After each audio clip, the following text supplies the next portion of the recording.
Le immagini dei siti stracolmi di rifiuti d'ogni genere, i sigilli nei luoghi posti sotto sequestro al termine di 2 anni di indagini durante le quali fondamentali si sono rivelate le intercettazioni telefoniche e ambientali, i tabulati del traffico telefonico, i pedinamenti e gli accertamenti finanziari oltre che tecnici. Un lavoro poderoso quello svolto dai carabinieri del nucleo investigativo del comando provinciale di Belluno in collaborazione con i colleghi del gruppo forestale del NIPAF, diretti dalla DDA di Venezia, e che ha scoperchiato il malaffare messo in piedi dai faccendieri campani con la compiacenza di imprenditori veneti. Nel pomeriggio i primi interrogatori di garanzia nel carcere di Belluno con la modalità della videoconferenza per i fratelli Alessio e Remo Dalla Santa, già titolari della SAP di Fonzaso, oggi in mano al curatore fallimentare, che stava procedendo alla bonifica del sito con i contributi della provincia e della regione.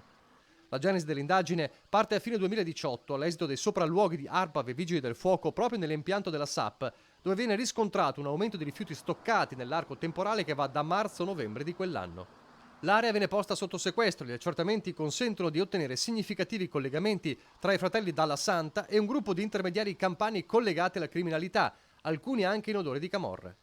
Il tono delle chiamate e delle conversazioni intercettate dai militari dell'arma fra i campani e gli imprenditori veneti non è minaccioso, tutt'altro, segno di un legame consolidato volto a garantire e a incrementare l'arrivo nella nostra regione dei cosiddetti rifiuti a fine corsa, scarti della terra dei fuochi reimmessi nei cicli produttivi delle aziende compiacenti attive per lo più nel settore delle plastiche, o ammassati in aree adiacenti alle imprese, o portati allo smaltimento illecito per garantirsi sovvenzioni pubbliche. 22.000 tonnellate di veleno spostate in 2 anni che hanno fruttato guadagni illeciti ai 14 arrestati, la cui spinta a delinquere è stata ritenuta assai significativa. Ora scatta la fase 2 dell'indagine volta alla verifica della società cartiere che emettevano fatture senza passaggio di merce.